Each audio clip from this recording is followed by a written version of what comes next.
ஓம் ஸ்ரீ குருப்யோ நமக. ஆத்ம போத்தம். ஸ்ரீ ஆதிசங்கரர் சுலோகங்கள் ஸ்ரீ ரமண மகரிஷி வெண்பாக்களுடன். ஸ்வபோதே நான்ய போதே ச போத ரூபதயாத்மனஹ ந தீபஷ்யாநதீபேஷ யதா ஸ்வாத்ம பிரகாஷனே. விளக்கின் உருவை விளக்கிட வேறு விளக்கை விரும்பா விதம் போல் விளங்கும் அறிவுருவாமான் அறிந்திட தன்னை பெரிதறிவு வேண்ட பெறாது. ஸ்ரீ ரமணர். விளக்கை தெரிந்து கொள்ள வேறு விளக்கு வேண்டாம். ஆத்ம ஞானம் பெற்ற பிறகு அதை அறிய என்று வேறு ஒன்றும் வேண்டாம். அது அறிவுமயம், ஒளிமயம். அதற்கு வேறு அறிவு விளக்கம் ஒன்றும் தேவையில்லை. ஒரு நாடக அரங்கு. ஆயிரக்கணக்கில் மக்கள் நாடகத்தை காண அங்கே குழுமியிருக்கிறார்கள். நாடக மேடை கண்ணை பறிக்கும் வண்ண விளக்குகளால் அலங்கரிக்கப்பட்டிருக்கிறது. அந்த மேடையின் ஒருபுறம் பல்வேறு இசைக்கருவிகளை இசைக்கவல்ல இசை வல்லுநர்கள் தங்கள் தங்கள் இசைக்கருவிகளுடன் அமர்ந்திருக்கின்றனர்.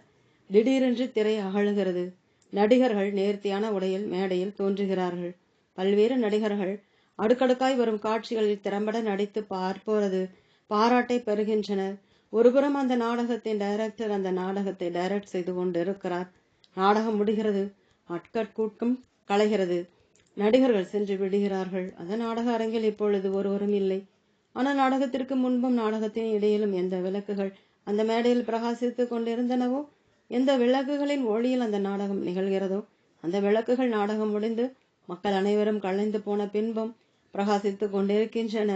அந்த நாடகம் அந்த விளக்குகளின் ஒளியின்றி இருட்டில் நடந்திருக்க முடியாது. அந்த நாடகத்தின் அனைத்து காட்சிகளையும் மக்களுக்கு விளக்கி காட்டியவை அந்த விளக்குகள் என்றாலும் அந்த காட்சிகளுக்கும் அந்த விளக்குகளுக்கும் எந்த தொடர்பும் கிடையாது. அந்த விளக்குகளை விளக்க, அதாவது விளக்குகள் அங்கே பிரகாசித்துக் கொண்டிருக்கின்றன என்பதை விளக்கி காட்ட நாடகத்தின் காட்சிகளோ நடிகர்களோ வேறு யாரோ தேவையில்லை. அனைத்தையும் விளக்கி காட்டி அந்த விளக்குகளை விளக்க மற்றொன்று தேவையில்லை. மேற்காணும் உதாரணத்தில் காணப்படுவது போன்று மனிதனுள் ஒளிர்கின்ற ஆத்ம சைத்தன்யத்தின் துணை கொண்டு மனம், புத்தி, பொறி, புலன்கள் யாவும் செயல்படுகின்றன. ஆத்மன் அறிவு சொரூபம். அதை அறிவிக்க வேறு எதனுடைய உதவியும் தேவையில்லை. நாடகத்தில் நடிக்கப்படும் கொலை, கொள்ளை போன்ற காட்சிகள் எவ்விதம் அந்த காட்சிகளை காண பிறருக்கு உதவி செய்யும் விளக்குகளை சாரவோ, அதே போல மனம், சரீரம், புத்தி ஆகியவற்றின் எந்தவித செயலும் ஆத்மனை சாராது. ஏனெனில் ஆத்மனுடைய அடிப்படை தன்மை வேறு, சரீரம், மனம், புத்தி ஆகியவற்றின் அடிப்படை தன்மைகள் வேறு. உலகில் உள்ள மலை, காடு, கடல், நதி போன்றவற்றை பார்க்க துணையாயிருப்பது சூரிய ஒளி.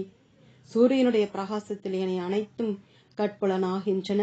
ஆனால் சூரியனை விளக்கி காட்ட வேறு ஏதாவது ஒளி தேவையா? தேவையில்லை. ஏனெனில் சூரியனே ஒளிமயம். அது தன்னைத்தானே யாண்டும் விளக்கி கொண்டிருக்கிறது. அதுபோல் ஆத்மன் தன்னைத்தானே விளக்க வல்லது என்பதால் அதை விளக்க வேறு ஒன்றும் தேவையில்லை. மனிதன் தன்னை சூழ்ந்திருக்கும் அறியாமையை படிப்படியாய் அகற்றினால் இறுதியில் அறிவுமயமான ஆத்மஸ்வரூபம் ஆகிவிடலாம் என்பதை இந்த ஸ்லோகம் விளக்குகிறது. நிஷித்ய நிகலோ பாதீன் நேத்தி நேத்தி தி வாக்கியத்தக வித்யா தைக்கியம் மகா வாக்கியர் ஜீவாத்ம பரமாத்ம நோ ஹோ. நேத்தி நேத்தி வாக்கினா நீக்கி யுபாதி எலா மீதியான் ஜீவான் மா மீதிலா வாதியா மா பரமான் மா கலினி கியா வாக்கியங்கள் செப்புவர் தோர்ந்து தெளி. ஸ்ரீ ரமணர். உடல் உரைகளான உபாத்திகளை எல்லாம் இது இல்லை என்று பேசும் வாக்கியப்படி ஒதுக்கிவிட்டு வேத மகா வாக்கியங்களின் கருத்தான் ஜீவாத்மன் பரமாத்மன் ஒன்று என்ற உண்மையை அறிந்து கொள்ள வேண்டும். இருட்டினில் இருந்து கொண்டு கண்ணுக்கும் ஒன்றும் புலப்படவில்லை என்று ஒருவன் புகார் செய்கிறான். அது இருட்டின் தவறா அல்லது அங்கே உள்ள பொருள்களின் தவறா? என்னுடனே தவறும் இல்லை. அப்படி புகார் கூறுபவனுடைய தகராகவும். பொருள்களை இருட்டினில் பார்க்க முடியாது. பொருள்களை பார்க்க ஒளி வேண்டும். ஆக இருள் அகன்றால், அதாவது ஒளி வந்தால்தான் பொருள்களை உள்ளபடி பார்க்கலாம். இருளும் ஒளியும் நேர் எதிரடை.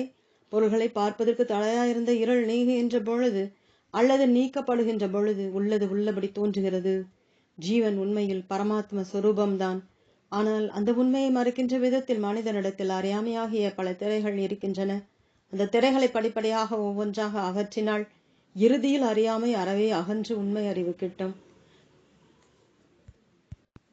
ரசாயன சாஸ்திரத்தில் சோதனைக்கு கொடுக்கப்பட்ட ஒரு ரசாயன கூட்டு பொருளை கண்டுபிடிக்க பல முறைகள் உள்ளன. அவற்றில் ஒன்று பண்பறி பகுப்பு முறை, அதாவது குவாலிட்டேட்டிவ் அனாலிசிஸ் என்பதாகும். பல ரசாயன சோதனைகளை செய்து அந்த சோதனைகளிலிருந்து கிடைக்கும் முடிவுகள் மூலம் கொடுக்கப்பட்ட பொருள் என்னது என்று அறிந்து கொள்வதே அந்த முறையாகும். அதில் சில சோதனைகள் எதிரடையாகவும் சில நேரடியாகவும் விளைவு தரும். எதிரடை முடிவுகளின் மூலம் கொடுக்கப்பட்ட பொருள் இது அல்ல இது அல்ல என்று தீர்மானிக்கப்படும். இறுதியில் ஒரு குறிப்பிட்ட சோதனையில் நேரடைய முடிவு உண்டாகுமேயாகில் கொடுத்த பொருள் இதுதான் என்பது தெரிய வரும். ஆன்மாவை பற்றிய ஆராய்ச்சியிலும் சாதகன் தனது மனம், புத்தி முதலிய பலவற்றை பற்றி ஆராய்கிறான். ஆன்மா உடலா, மனமா, புத்தியா என்று ஒவ்வொன்றாக அவன் ஆராய்கிறான்.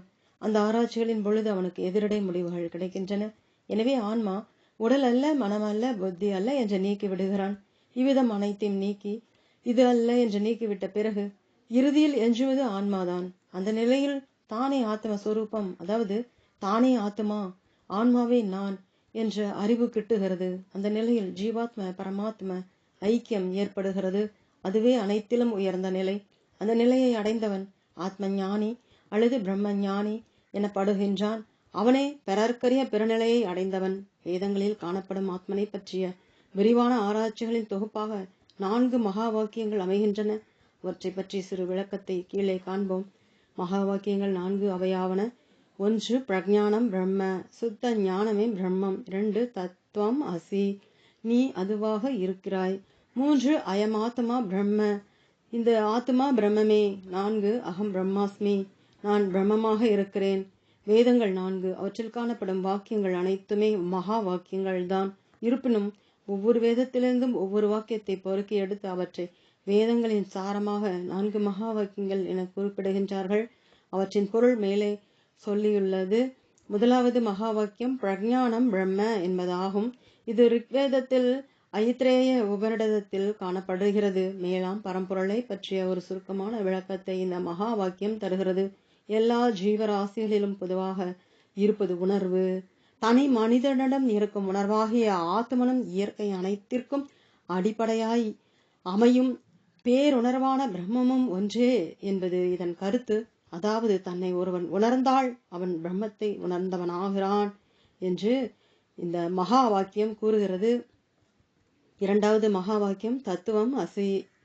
சாமவேதத்தில் சாந்தோக்கிய உபனிடதத்தில் காணப்படும் இந்த மகா வாக்கியம் எங்கும் நிறைந்த பரம்பொருளான பிரம்மமாகவே ஜீவாத்மனாக நீ இருக்கிறாய் என்று ஜீவனும் பிரம்மமும் அடிப்படையில் ஒன்றுதான் என்ற உண்மையை புகட்டுகிறது. இதிலே தத்து என்பது பிரம்மத்தையும், துவம் என்பது பொறி, புலன், பஞ்சகோசங்களுக்கும் அப்பாற்பட்டு விளங்கும் ஜீவன் இருக்கும் ஆத்மனையும் குறிக்கிறது. இந்த மகா வாக்கியம் உபதேச வாக்கியம் எனப்படுகிறது. ஏனெனில் சாதகனுக்கு ஜீவ பிரம்ம ஒற்றுமையை பற்றி முடிவான உண்மையை இது உறுதியாக கூறுகிறது. இங்கே நாம் கவனிக்க வேண்டிய பகுதி ஒன்று உண்டு. சாதாரண நிலையில் அறியாமையால் சொல்லப்பட்டிருக்கும் ஜீவாத்மனும் பிரம்மமும் ஒன்று என்பது இதன் பொருள் அல்ல.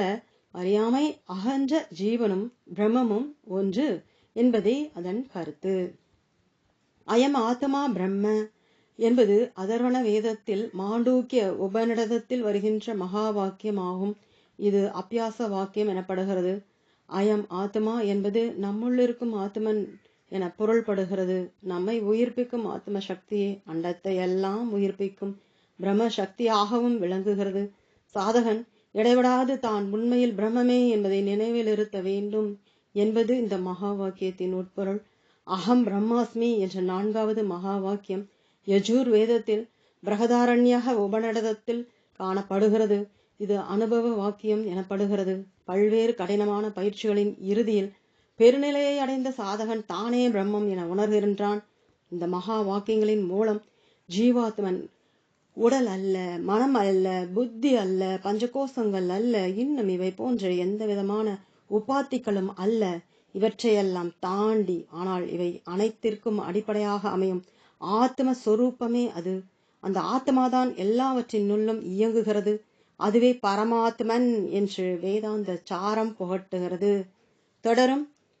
ஓம்.